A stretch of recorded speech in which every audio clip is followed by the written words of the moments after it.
Hello DElEd second semester. कल हम लोगों ने पृथ्वी के परिमंडलों के बारे में पढ़ा था और आज हम लोग स्थल मंडल के बारे में पढ़ेंगे। हालांकि आप सब ये पढ़ चुके होंगे और फिर भी मैं आपको कुछ जनरल चीज़ें बता देती हूँ जो आपके एग्ज़ाम से रिलेटेड है, पूछा जा सकता है।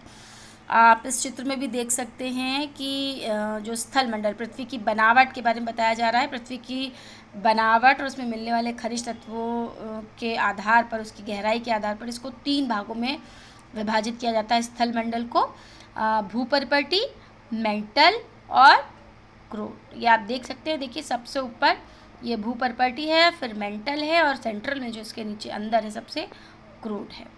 ठीक है, ये आप इस चित्र के माध्यम से बहुत आराम से देखिए, इससे आपको अच्छे से याद हो जाएगा। और अगर आपके प्रैक्टिकल होंगे तो आप इसको बहुत अच्छे से एक मॉडल फॉर्म में भी बना सकते हैं, पेपर की लुगदी वगैरह से इसको बनाकर, और अपने मॉडल को तैयार कीजिए। एग्ज़ाम में बहुत अच्छा इफेक्ट होगा इसका अगर आप बनाएंगे तो। अब क्या होता है भूपर्पटी किसे कहते हैं? पृथ्वी का सबसे ठोस और बाहरी भाग। ठीक, ये जल्दी टूट जाता है क्योंकि बाहरी है। भंगुर क्या मतलब? ब्रिटल है, छोटा छोटा होता है, तो अधिक जल्दी इसमें टूटन हो सकती है।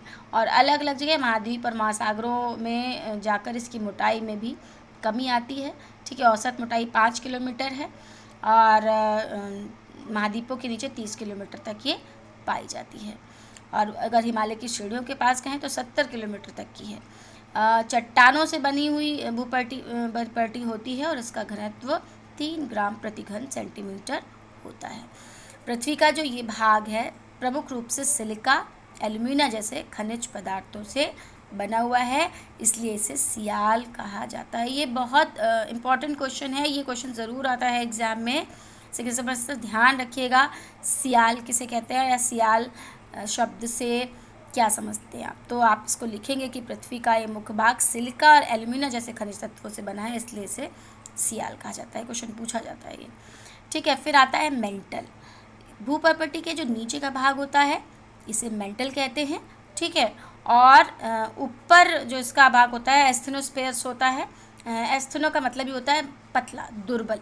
ठीक है, और ज्वालामुखी के विस्तार, जब ज्वालामुखी फटता है तो उसके दौरान जो लावा धरातल पर पहुंचता है उसका मुख्य स्रोत यही है। ठीक, चट्टानों से इसका घनत्व, भूपर्पटी की चट्टानों से इसका जो घनत्व है वो अधिक होता है।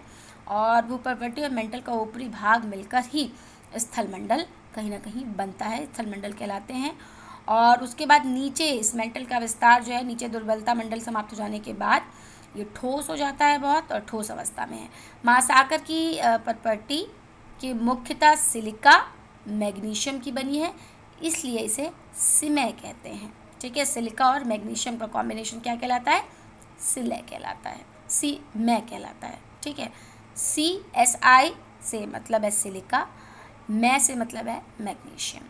फिर आता है क्रोट। क्रोट क्या है? बिल्कुल सेंट्रल, आंतरिक, सबसे आंतरिक जो पार्ट होता है ये होता है। बाहरी क्रोट तरल अवस्था में है, जबकि आंतरिक क्रोट कैसा है?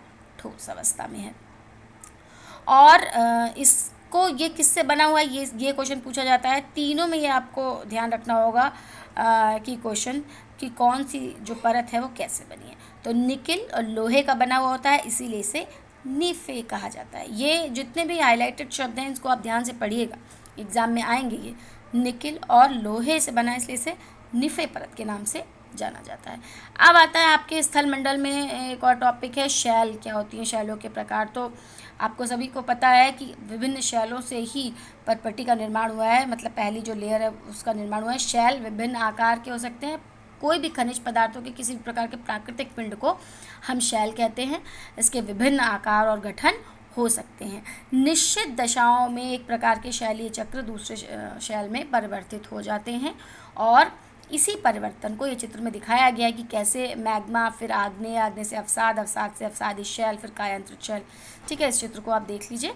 और इसके बाद इसी प्रक्रिया को शैल चक्र कहा जाता है।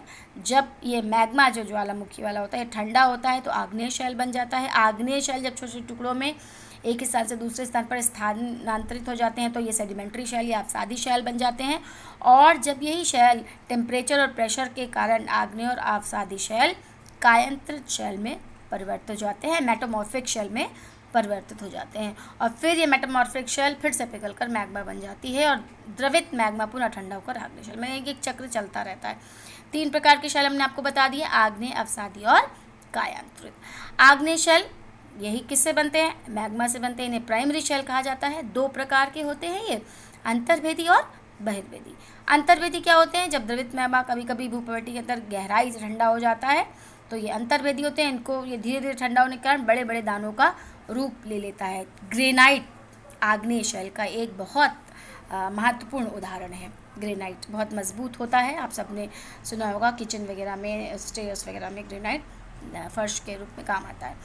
बहिर्वेदी शेल जब आग की तरह लाल जो मैग्मा है वो पृथ्वी से निकलकर पूरा वैसे ही पृथ्वी की सतह पर आ जाता है और फिर ठंडा होकर ठोस हो जाता है, तो इसकी संरचना मोटे दानों की नहीं होती बल्कि महीन दानों की होती है। पठारों का जो निर्माण होता है लगभग इसी से होता है। तो दक्कन का पठार और बेसाल्ट की जो शेल है, बेसाल्ट जो है वो इस शेल का है। तो आग्नेय शेल के 2 उदाहरण आप देख लीजिए, पूछे जाते हैं आग्नेय शेल के उदाहरण, बेसाल्ट और ग्रेनाइट। फिर आता है आपका अवसादी शेल।